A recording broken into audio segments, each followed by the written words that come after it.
झाडी लावा, देश वाचवा. झाडी आहेत तर आपण आहोत.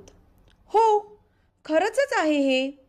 झाडांचा आणि मानवाचा खूप जुना संबंध आहे. जंगलात राहणे, झाडांवर आपले घर बनवणे, झाडांची मुळे व फळे खाऊन आपला गुजारा करणे, या सगळ्यांवरूनच कळून येते की आपले पूर्वज झाडांवर किती अवलंबून होते ते.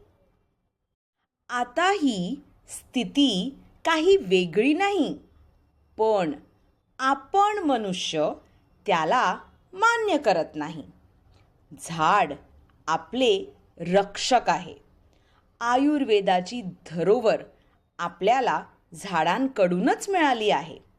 आपल्या ग्रंथांची रचना जंगलातच झाली आहे. आधुनिकतेच्या झगमगीत आपण इतके आंधळे झाले आहोत की आता आपल्याला हीच झाडी नको नकोशी वाटायला लागली आहेत.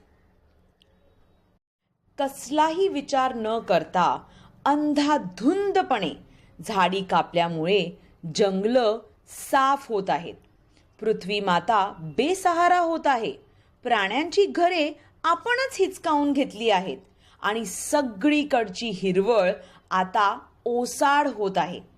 अचानक येणारा पाऊस, दुष्काळ, उत्पादनात कमी, नद्यांना पूर आणि दूषित वायुमंडळ हे सगळे झाडी कापल्याचे परिणाम आहेत. पण ते म्हणतात ना, वेळेस लक्षात आले तर सगळे बरे होते. आजच्या युगातही काही मनुष्यवर्गाला या आपल्या विकट परिस्थितीची जाणीव झालेली आहे. वृक्षारोपणाची ज्योत घरोघरी पसरत आहे.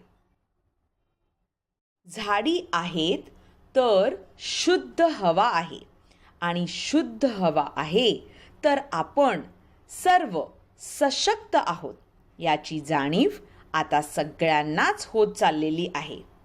जंगलांची संख्या वाढेल तेव्हाच मुसळधार पाऊस होईल आणि आपली धरती माता धनधान्य, पाणी आणि शुद्ध हवेने परिपूर्ण होईल.